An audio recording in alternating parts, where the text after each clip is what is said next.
Okay, so I decided to start with the green yellows because I didn't want my darkest layer to be on the bottom. that's the logic behind that. Okay. So, got my tape down. I'm trying to not take all day here. And I'm going to put on some color. Now you can paint over where the tape is. You don't obviously need to because that tape is going to eventually go away. But if you're working and it ends up there, it's not a big deal. So you can see I'm just kind of laying out where I want this color. This is way more mustardy than I expected it to be. I'm going to grab some green here. Now, sensibly, we would clean our brush. I'm just going to put it on. Because see, I can run it through and I can even blend it in there if I want. Which is why you don't want to use contrasting colors or complementary colors, because if you blend, they'll become mud. But get some colors. And that's a nice green grassy tone. Like that. And I'll grab that last chartreuse. Throw some chartreuse in here. And I still have some of that darker green on my brush, so it's kind of blending in. That's nice. Doing some nice stuff. Now I can choose to put it on thick and cover all of the canvas, which is generally how I would work. But you could even leave it thinner like this here. You do get to play it a little bit looser with this sort of technique. Although generally you put a large amount of paint on that brush and just slap it on there. You know, if you got too much, you can move it around. If you don't get enough, you do get a kind of thinner area. Some more of that brown or yellow. So you can see this is a much different painting technique that we were using previously. I mean, looser, or well, that was tape, then you put paint there. Kind of blending them together as I go, allowing colors to meld and sort of mix into new colors. Blending as much or as little as I want. I'm going to add a little bit of random streaks of that orange there. Definitely need some paint on this edge. So you see that actually looks really cool. So I'm going to leave it and let it just sit like that versus evening it out or blending it. So overall, this is a pretty bright layer, which is one of the reasons I wanted to pick it for the bottom layer. Clean that up. Here. A little streak of orange. So you can let that, you know, streakiness happen. Do realize though, if you do put a thicker amount, you do have to let it dry a little bit longer. And this is when I could take some pure white. Actually, I might do that. And I'm just going to put a little blob on my paper here because I don't need a cup full of it. I'm just going to take a little bit of that and put some streaks in there just to break up the overly solid. Now a lot of this might get covered by other layers, so it's not the end of the world. But I like to have an overall sense of like it feeling fairly complete here. See, I'm blending that edge. I want that edge a little bit cleaner. And I do have, you know, because I taped this on, I will have a little white, clean taped edge, which is fine. if we were to like mat and frame these for the wall, you either trim that off or you put mat board over it. And just to be contrary, sorry, shaking you, rinsing the brush. You'll see I rinsed that pretty, thoroughly, and yet there's still a ton of paint on there. So that's one thing with this, is you're gonna always have, you eat up a lot of paint just as what gets soaked in the brush. So you just need to be aware that that is going to happen, which is another reason to mix a lot more paint than you think you might need, because that mix is going to, it's just gonna occur. You're just gonna, the brush, even if you don't get it all up in the ferrule here, it still is gonna retain a ton of paint. So it's gonna take a lot to wash out this bigger brush, which is fine. This is gonna take a while to dry because it's fairly thick in different places. So I'm gonna let that dry. I'm gonna turn you off. I'm gonna go rinse this at the sink so I can make sure I get all that paint out. And I will come back when this is dry, and I'll remove that tape layer. I say I'm done and then I decide to grab a last bit. Okay, walking away. One layer down. Looks pretty cool so far.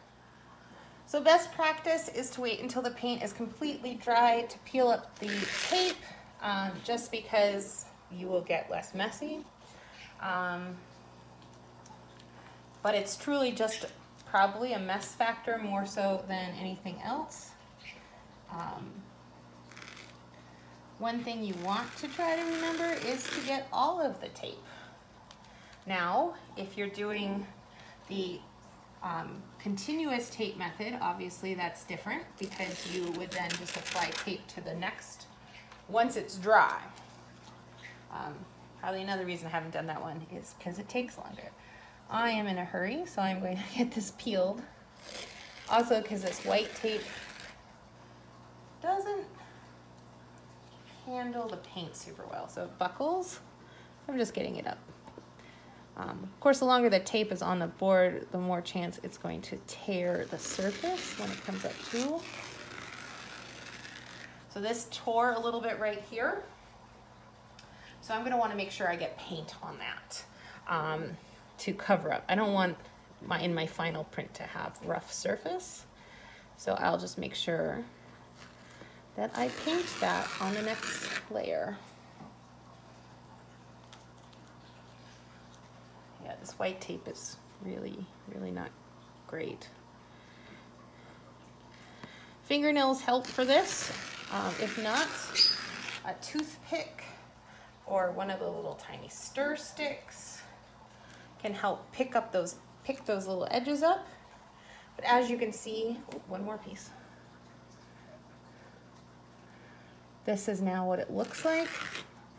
And when that is fully dried, I can put down another layer of tape and start with my next coat of paint. You will see, I don't know if you guys can see it very well, the paper is actually buckling because of the moisture from the paint. So you'll know that the paint is dry when it smooths back out.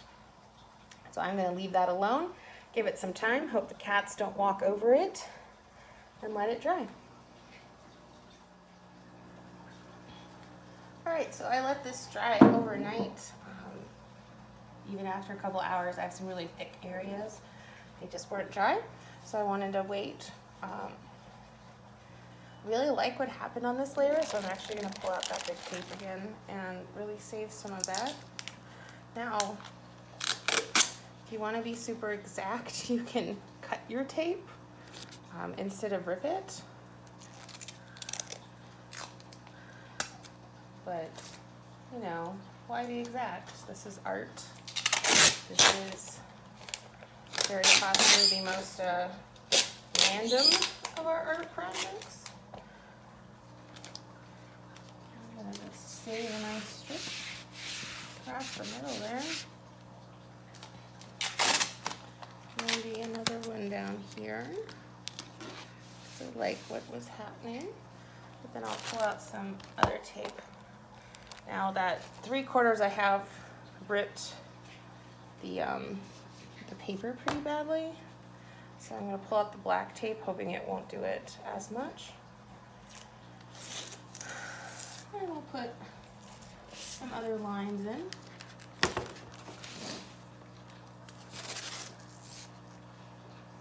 Like this.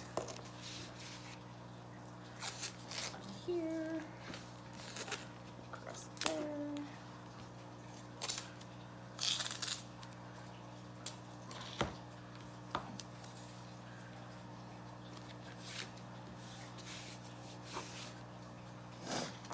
So now remember, anywhere this tape overlaps the white canvas, that's still going to be white come next round.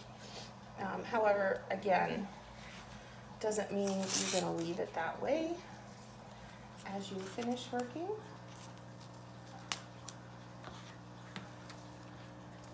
White strip right there is kind of nice, so maybe save that for the next layer to come through. And this is why you have to make sure that paint is really dry.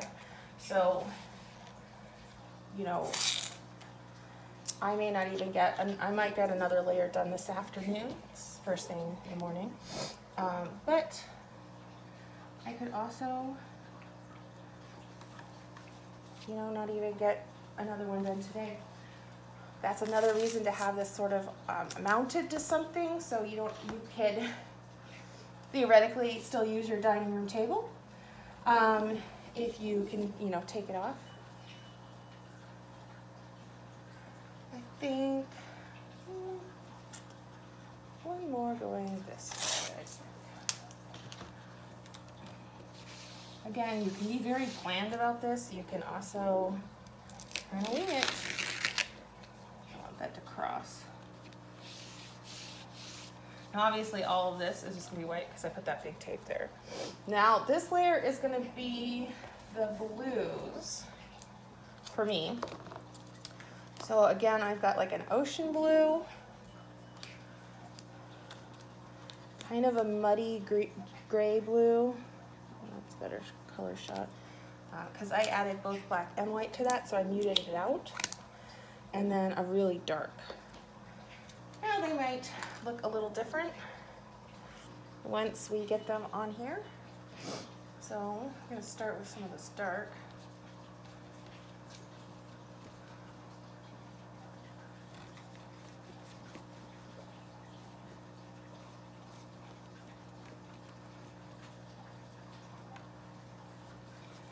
Now obviously if you do a little bit thinner layers, you won't have as long of a dry time. But I'm okay with the longer dry time. Like, that's kind of the charm of this, is you can step away and, you know, do other class homework and then come back. And you don't have to have a really long amount of time for any one step in the project. Give that a little rinse. Sorry, that shakes the camera. Still lots of blue on there. Let's put this one in.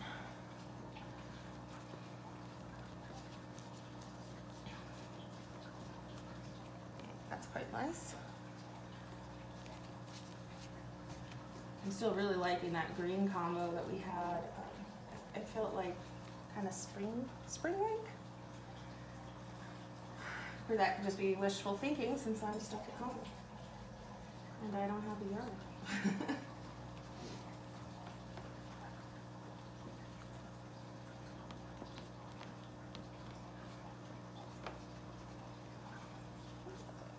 Some of that bright blue.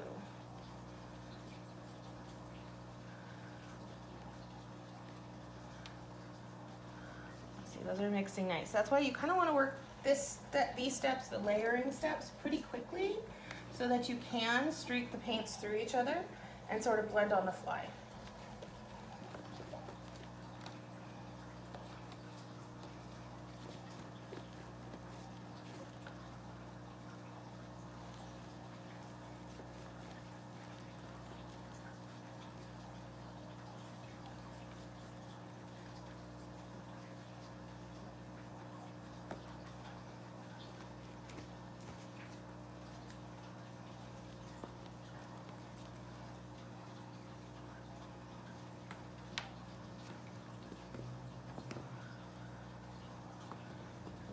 really nice, and this definitely gives that dark element that I was wanting.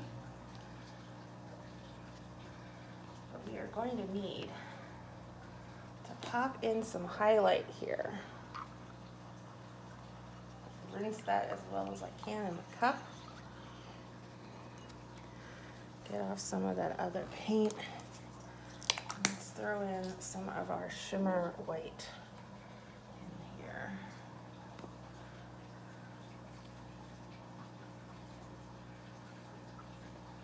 So again, that streaky quality is actually beneficial here. And our brush still has some of that dark blue, so it's also bringing in dark and light in the same brush stroke. That's pretty cool.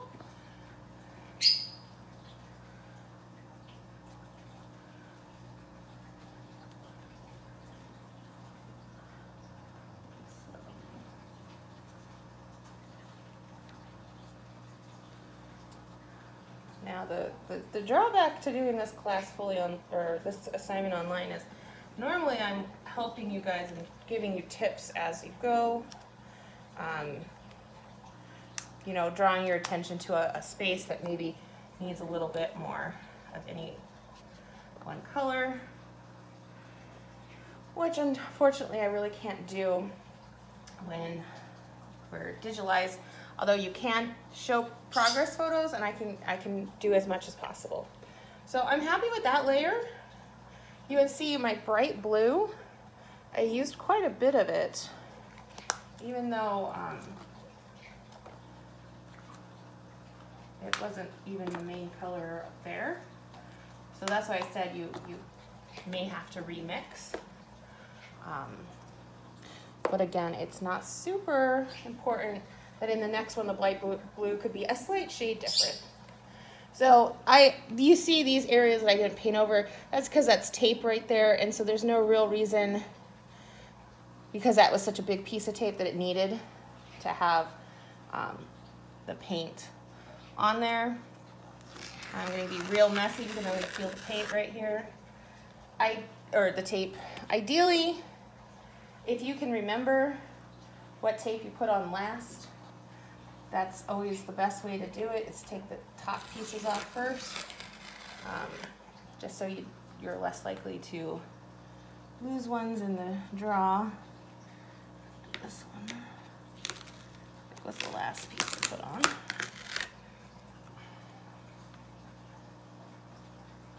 Now you lower your chance that the tape's going to peel up things as you put more layers on. But do be warned that this tape could still peel up the paint below, especially if you leave it on for a really long time. So if you wait for it to completely dry, it could possibly rip up a strip of paint as you take it off. So again, it's up to you if you want to wait. You will get less messy if you wait, but I'm also impatient and I like to see how it's coming along. So far I've liked each layer quite a lot, so I'm hoping this is going to turn out quite nice.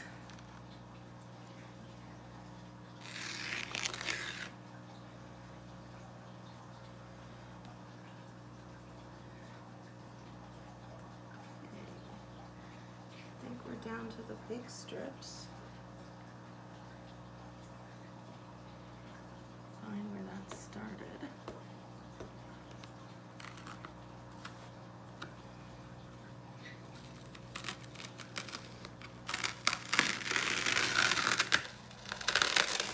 You see this big tape sticks more than the black tape. That's one reason I want to get it off sooner.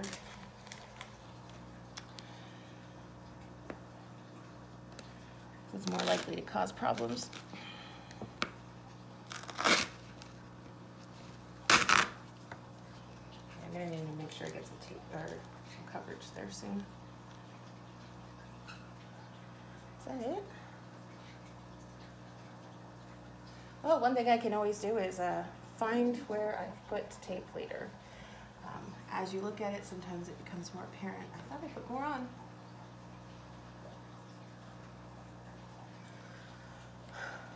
All right, so probably should have put a strip of tape over here, but too late now.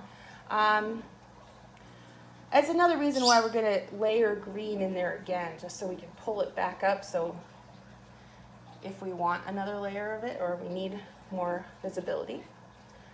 But I think it's looking good. So I'll check, I'm going to wash my hands so I don't stay a Smurf. And I'll check back in with you when it's dry, and we'll do the red, purple, orange layer next. Maybe. I'm going to think on whether or not I want that third layer, because I'm really liking that blue-green combo. Anyway, I'll come back and let you know. Okay, it's been about 3 hours, and the paint was mostly dry, although it was a little wet still in certain areas, in these thicker areas where I put the white on. I also, I put down my tape already, and I had to be kind of strategic because my cat walked across it, so she pulled up paint here and she left a footprint there and some other little toe prints, so I strategically laid the tape out to kind of camouflage that and get paint over those areas where she's ripped it up. Also wanted to protect a few areas, especially in this wide strip, where I wanted that green to still make sure it came through, and also some of the interesting tones in there. You can see I've put on quite a bit more tape because I want more of this background to show through. If I heavily taped every layer, by the time I got to layer 6 or 7, I would have hardly any original bottom layers left. So I've got purple, magenta, and this peach. And let's start with our dark color again. That here. It's going to be a nice contrast with that blue, green under there. Some here. Well, I also have cat hair because she also left some hair when she left her paw prints. And yes, she now has blue toes. So, good thing our paint is non-toxic. It's toxic for us and the critters. So just like before, I'm applying this in kind of a random way. You could, if you wanted to like do an ombre, like these 3 colors would work for an ombre really nicely, where you could start with the lightest color and then blend them into each other. That could be really pretty. You see how since I went a step lighter and though it's still a little bit of that paint on the brush, it's getting that blended effect there.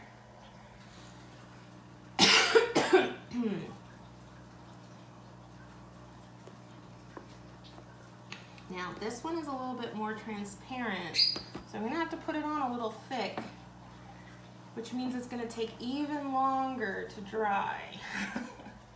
Let's hope the cat doesn't walk through it again.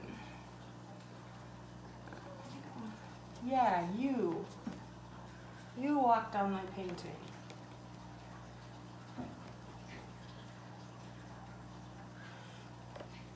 Let's see about this coral. I'm excited to see how this looks. As you can tell, I decided to go with the 3 color set.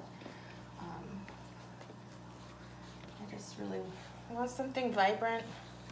It's kind of depressing being stuck home, missing class and not getting to see people.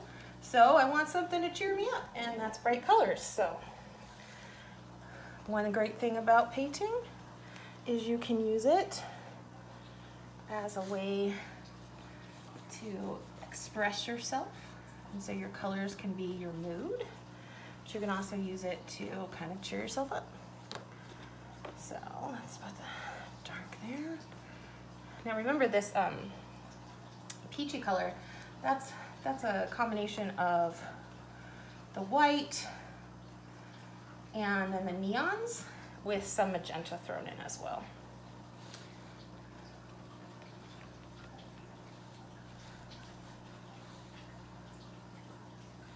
So what I'm doing right now is I'm kind of using the segments I've created, and I'm like actually applying paint into those like little squares. There is some blend and crossover. But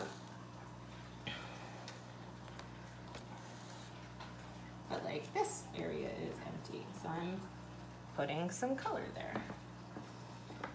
So you can be kind of methodical, you can be really loose, you know, play to your strengths. If methodical is your method, you could do something that's more stained glassy by segmenting it up and then painting each segment kind of a part of a color, or like that ombre technique I was telling you about, where you start dark and then go to your light and go to your dark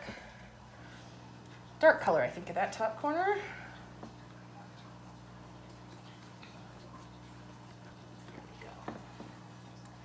Now this one, because we have like a really nice tonal effect with the 3 color paints, I think I'm just gonna make sure I get some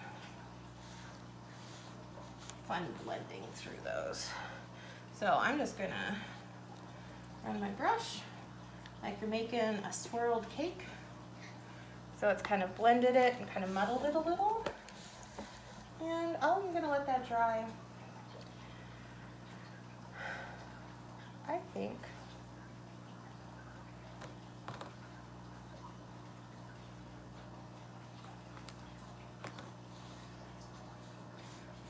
I'm done, then I'm not done. Let's be honest. We can fiddle for hours. We're artists. All right. So I'm gonna let that muddy mess, and that's sort of what it looks like, dry. I'm gonna then peel the tape, dry, whatever, whichever way I decide to do it. I might peel the tape now. Give us a peek.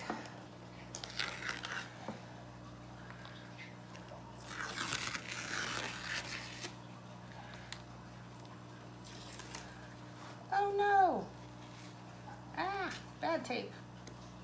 So you see it just ripped up that edge. That's too bad. James, this one's probably gonna do the same. It was probably because the blue layer wasn't 100% dry. I'm gonna be honest there. I should have probably waited longer, but I was impatient. In all honesty, you guys have the time for this project since the finger in the paint. Since you have, I think, 2 weeks for this project, and you're only doing 2 prints, and you can literally do them at the exact same time. Now, honestly, I would recommend doing 4, maybe even 6 of these, and then turning in the ones you like the best, because you will learn as you go. Since we don't have the in-class one that we're going to do together, that's going to give you like tips and tricks and kind of give you the idea how it plays out, it might be best to plan to do a, you know, maybe do a small one and test it out, and then work on your bigger ones, or do 2 sets of 2 at a time. So this is when knowing which piece of tape was last is helpful, because they're all overlapping each other. And I guess, yeah, this long one should not have been pulled anywhere next to this. It was like one of the first pieces down. It does, however, show me where all those cross pieces are.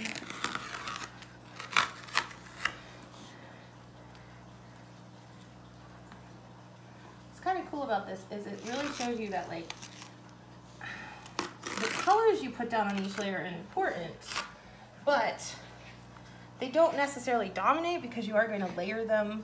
They're going to contrast with the layer below. They're going to contrast with the next layer that you put on top. If you really find one of your layers hideous, a student last quarter accidentally put down straight yellow, straight red, and straight green, and it just looked like condiments. It looked like ketchup, mustard, and relish.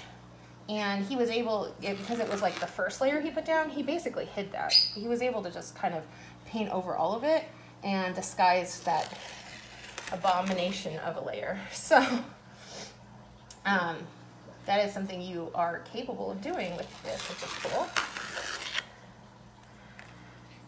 And you can see, even though I went kind of wild and I blended and I put on kind of swirly colors this time around, because I have more tape, and yes, you could reuse this. You could like set it out and let it, the strips dangle like on the side of the table, and then reuse it on others if you're running short on tape. Reuse, repurpose, you know. I have plenty, so I'm just using and letting it go. But anyway, you can, you know, really allow those layers to cover or expose. So the more tape you have, the less of that layer is actually going to be here once you peel it up. So you can see, like, I'm quickly taking away like almost probably 50% of the paint I put down.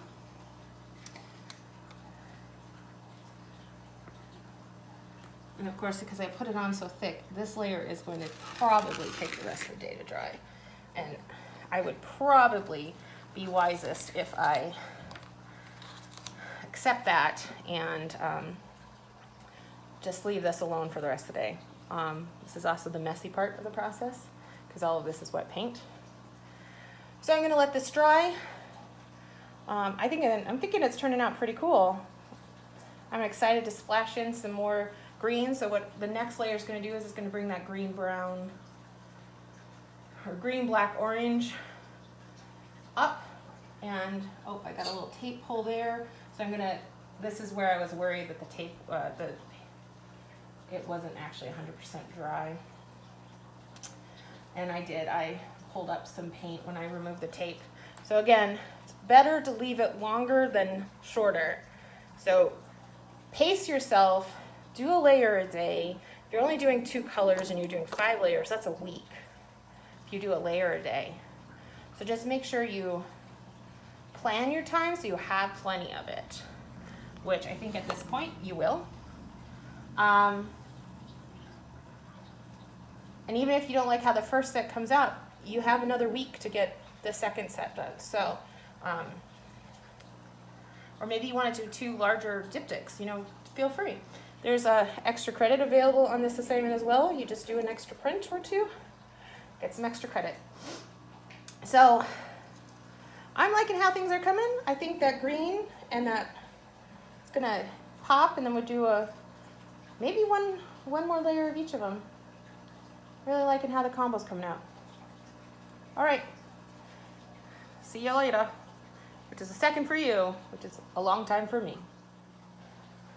Okay guys, so I laid out another layer of tape. Kind of did 2 beaming pattern here, and then I blocked out some areas that I especially liked, where I liked how the colors looked through them, so that'll keep those. Also made sure that where my paint peeled here, and that pull up there are all uncovered so that they're going to get a coat. I'm actually thinking, with how the color combination is coming through, that I don't particularly care if white is left. So if some white gets left, great. If it doesn't, no big deal. I don't think I necessarily need it for this, where I'm having a really nice tonal value. So I don't need the white of the paper being one of the tones, because I have that white shimmer and I have the really darks. So oh, and it's been about 6.5 hours since the last coat, and this is completely dry. So that gives you a ballpark if you're drying it in the house. If it's nice and warm and sunny out, you could always dry it outside. If you need to speed things up, or you could take a hair dryer to it. That'll help it dry quicker as well. So let's go ahead and get this paint layer on.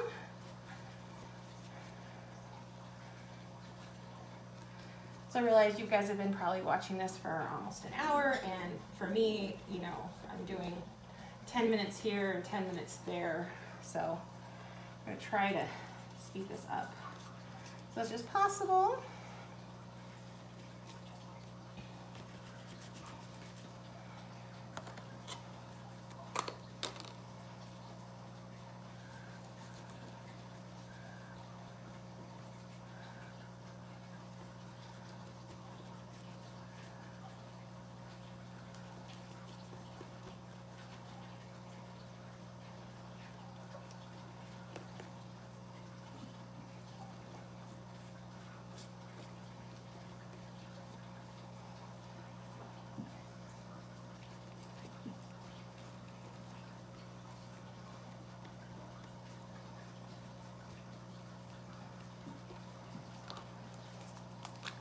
Yellow in there.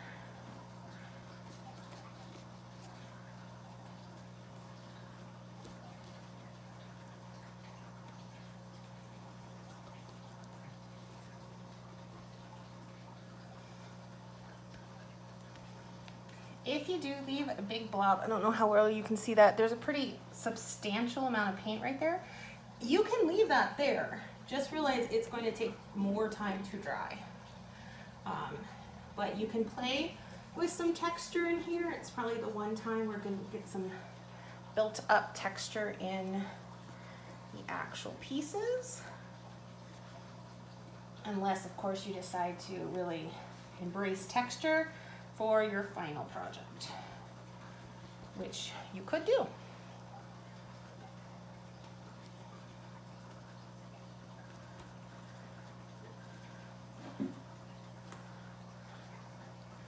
Gonna have to make more of this bright green. Running low.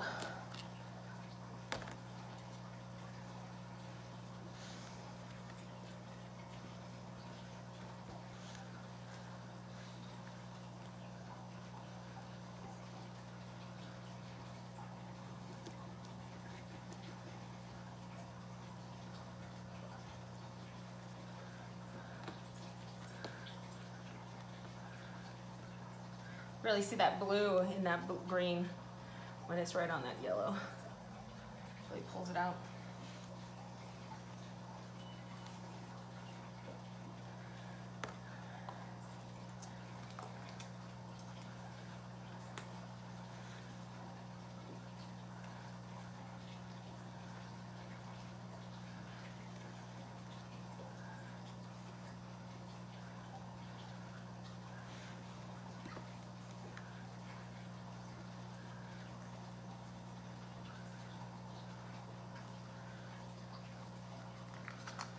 All right, I think that's good. I'm gonna let that just sort of sit and do its thing.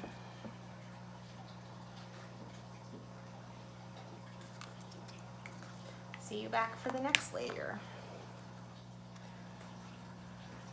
So I forgot to show you what it looked like when I was peeling, but I wanted to say that, so when I laid this tape, because I did the crossing of them, I put all the tape going this way first, then this way, so I knew when I was peeling up that I needed to lift all of these pieces before the others, and that way there was less chance of it having problems while I was peeling it up. Now, I then laid the squares on top, so you can see where those patches were.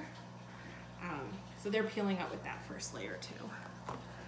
If you put your tape all the way over to your edge, onto your background or onto the taped edge, it is slightly easier to peel up because you're not worried about smudging the paint that you actually want. But that may not be the look you're going for. You saw in the first several layers that none of my tape went past the edges because I wanted to focus on making sure there was paint at my edges. And not a lot of white board there. So you can also see that I'm sort of attacking these from multiple directions So I don't have to reach over the wet painting.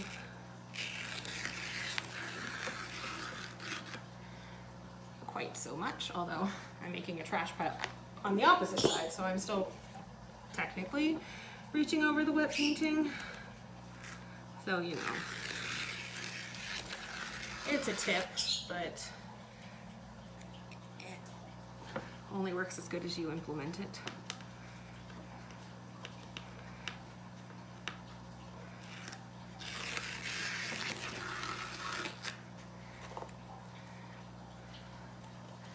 Again, I said I like kind of pulling it off while it's still wet. It's less likely to tear the paint layer as you pull those up. Now this kind of swirled that paint there, but I'll let that just be. It's just really thick right there, so it just sort of gave it a swirly.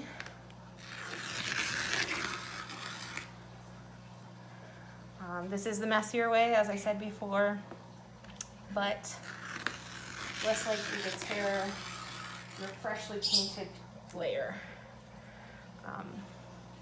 which unfortunately can happen if you're pulling. Basically, you've put a sheet of plastic and you have that tape under it. If you pull it and it's still got more elasticity than you want, which means it's not 100% cured, when you rip that paper, the tape up, you'll pull that layer with it, and so that's more likely to rip and tear. Where if you peel it when it's still wet, it hasn't formed that plastic sheet quite yet. So yeah, that looks pretty cool. I'm liking how it looked.